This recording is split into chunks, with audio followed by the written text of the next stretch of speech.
Hey guys, Gingy Snaps here, and I'm bringing you Gaia Premium.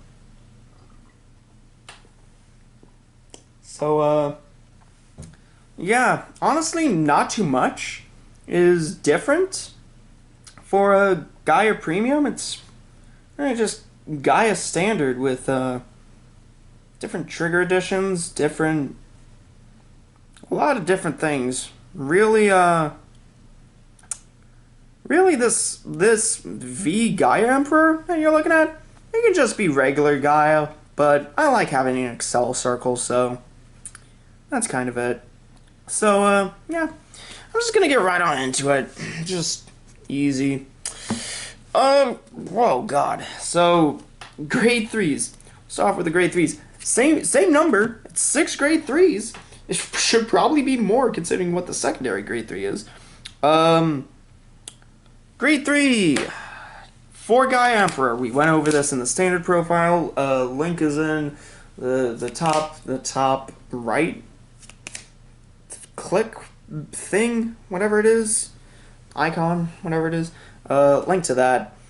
I like having an Excel circle. It's a Gaia name. Stuff in here requires a Gaia name. So I like that. This could easily be, the V Gaia.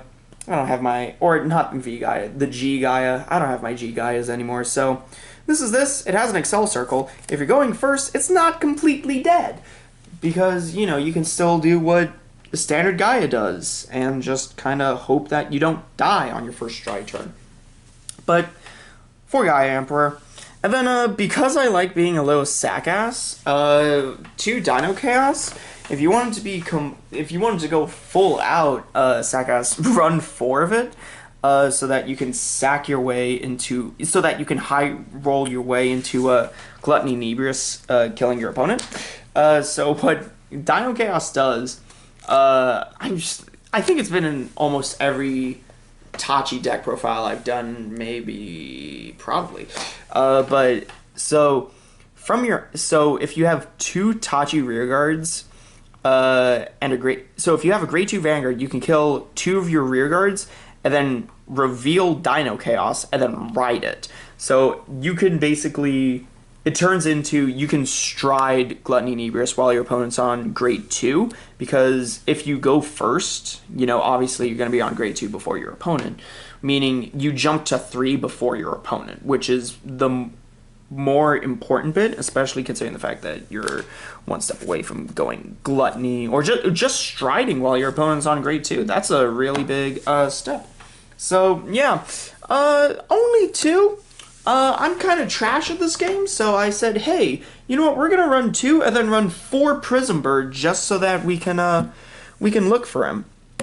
But yeah, if obviously numbers can be adjusted in that sense. The grade 3 engorged thing, that's basically Baby Tyranno, needs to be engorged, and that's kind of my main issue with it, because this deck doesn't necessarily operate the same, despite how many times I've tried to attempt it. It doesn't work the same, so you either end up negging your board state and messing up your Gluttony turn, or you just kind of go with what you got. So that's why we have Dino Chaos. Grade 2s are roughly the same. I think it's actually the exact same outside of Mega Rex. 4 Alpha Pyro, because it's a good ride target. Also, Counterblast 1 draw a card is just pretty good. We don't go through Counterblast all that often, but Alpha Pyro is like the main contender if that's the case. Also gauges himself really good at helping setting up Gluttony. For Reggiodon, it's good. It's good Reggiodon rebuild a board thing. We went over Reggiodon's shtick and purpose in the standard deck profile. Go see that video. 2 Chopper Smilodon, because it fills up the board with gauge and kind of makes it less expensive for Gluttony Nebrius. It's kind of it. But then we have 2 Sarcoblaze. 2 Sarcoblaze. So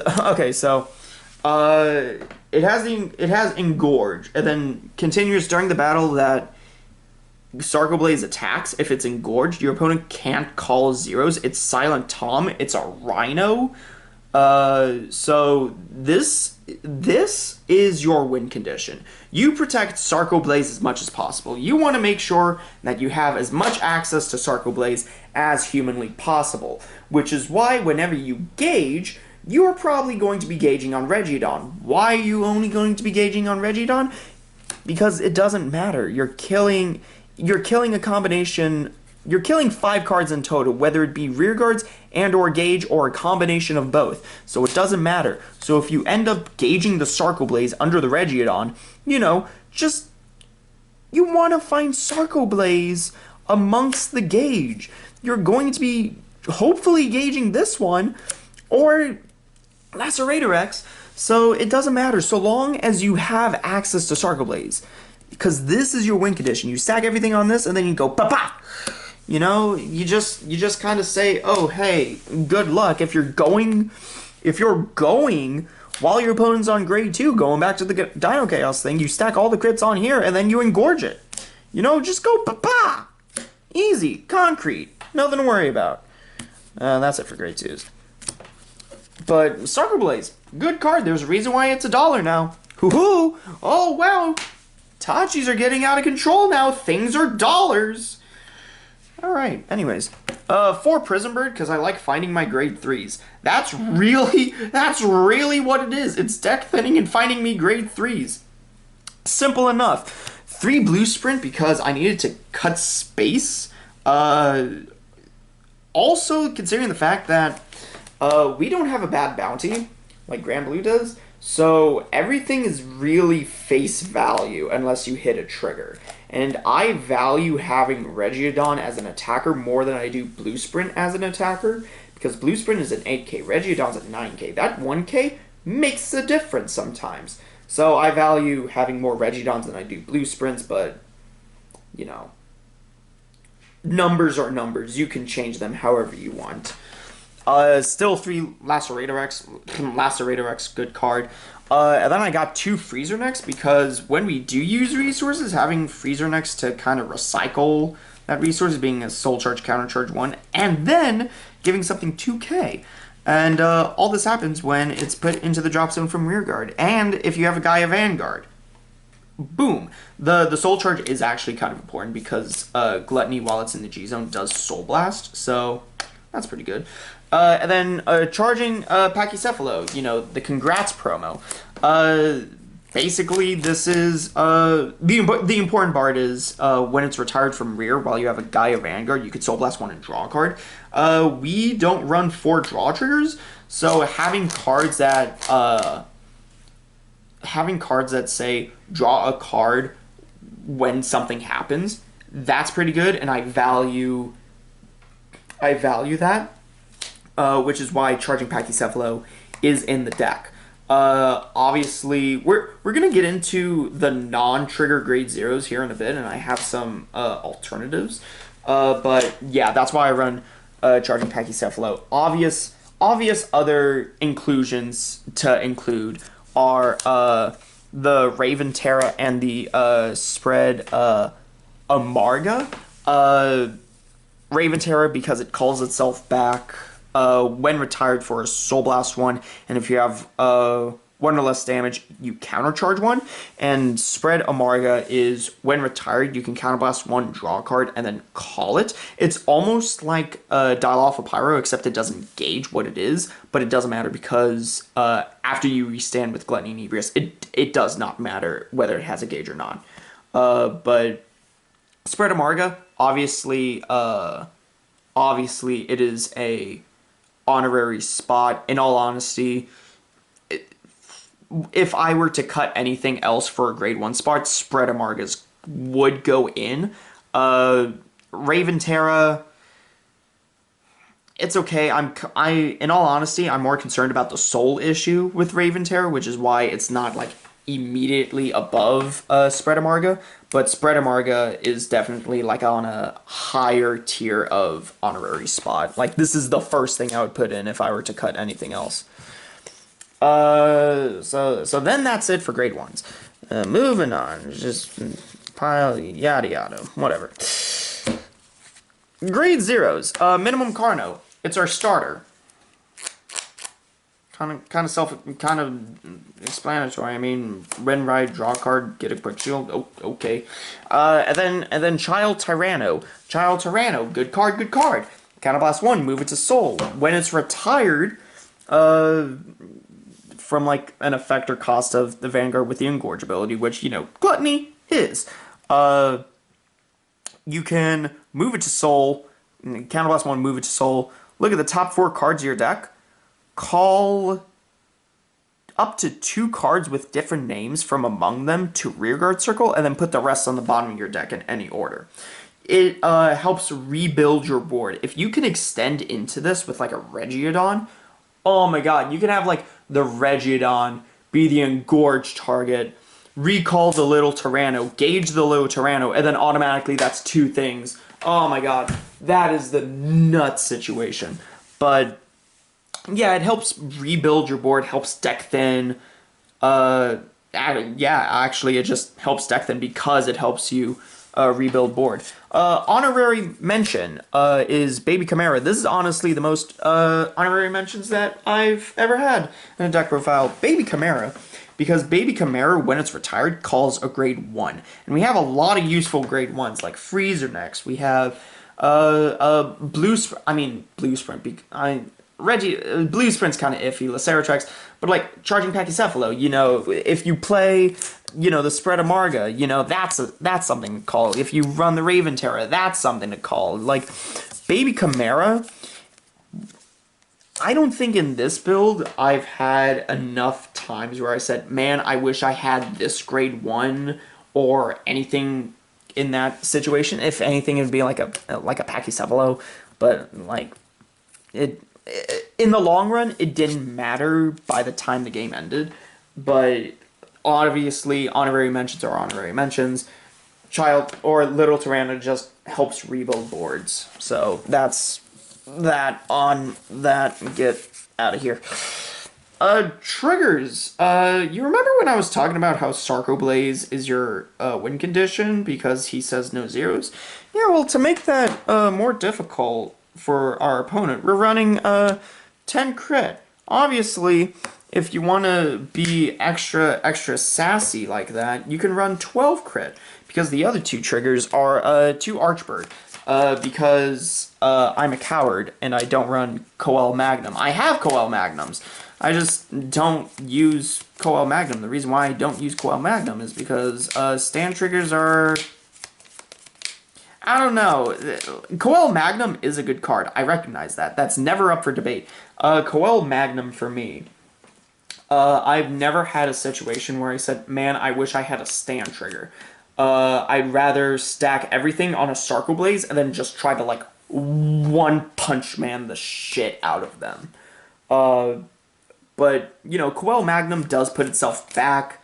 Lets you draw a card. It gives something 5k. Coel Magnum is a good trigger. I'm not saying that. I'm not saying that it isn't. I just value different resources than Coel Magnum. 4 Stride Fodder crits, 4 Archetypal Soul Charge crits, 2 Sentinel crits, 2 Draw PGs, crits, 30k shield, obviously is obvious, 4 heal trigger. These are all also 10k triggers, so power does matter. So TLDR, run some 10k triggers. G-Zone. Alright, kids. It's for Gluttony Inebrious. You don't really need anything else outside of that. Gluttony Inebrious, it restands itself, it gauges stuff, and when it gauges stuff, it also engorges them. That's really important when you want Sarco Blaze to go off. Sarco Blaze the deck. Anyways, honestly, this is the best stride that Tachi's has, arguably. Like, Gantroraptor, cool. That's in an Anger Blader deck. Like, I don't really know what to tell you. But Gluttony Inebrious, you will be able to get him off almost every turn. Like, guaranteed. Moving on. Two Gaia Dynas because multi-attacking options are nice, and he doesn't need a damage. None of these strides really need a damage, so I don't know why the hell I just said that, but enabling multi-attack is kind of the important bit because of his GB3 to call, back a column. So if you have, like a Regiodon and like a Blue Sprint in one column and like an empty column, you can basically call whatever it is that you gauged off of the two of them and then just kind of duplicate that column that you just killed back. It's nice. It's neat. Kind of, Gaia Dynas is okay. So, that's that on that. Two Gaia Devastate. This is for Link Joker matchups because it gets around lock because it explodes whatever's on circles and it doesn't kill rearguard. So as long as you have one circle to commit to the Engorge, you can basically clear your board and then get 10k quad drive and a crit. I mean, it also gets around the sweeper, so there's that for the mirror match. 1 GB8 because I couldn't think of whatever else spot to fill this in. That's kind of what it comes down to. Yeah. He gets big, so that's also that. He also boosts up rear guards, so GB8's cool. You hopefully shouldn't have to go into him ever because you have like Gilgal for whatever reason, that being your finisher. If you're stuck on Dino Chaos, going Gilgal first stride is pretty good. I mean, sets up free stride for the rest of the game. And then Drachma, because being able to mess up how your opponent is gonna guard is pretty nice. And yeah, that's kind of that on that. G-Guards. Dismal fell off. Dismal doesn't want to be a part of this deck. Dismal, protecting Circle Blaze as much as possible. 2 Blockade Ganga. Blockade Ganga kills a rearguard and then gives 2 rearguards the ability that if they would be retired this turn, they return back to your hand. Kill that Lacerator X and then intercept with the Circle Blaze. Get Circle Blaze back to hand. Woo! Easy! And then 2 Bullish Primer. Because Bullish Primer is actually a really nice G-Guard. I like Bullish Primer, especially with this build, because there are times where it's like, yeah, you don't get a whole lot of multi-attacking off, but because you do end up wiping your board with like one extra attack, with 1 extra rearguard attack, and then like 2 Vanguard swings, you're gonna have you're gonna have maybe at least 5 open rearguards, 4 open rearguards, not including if you played Blockade Ganga earlier in the turn. So you have roughly 4 to 5 empty rearguard circles, which automatically makes Blockade Ganga 20 to 25k shield, which is big. So, yeah, Blockade Ganga is also obviously a 25k shield, but Bullish Primer is, if you get board wiped, it's not completely dead in the water. So, that's it for Premium Tachis. Hope you enjoyed it. Like, comment, subscribe. Let me know what you guys want to see. And, yeah, I'll see you guys in the next video. Bye.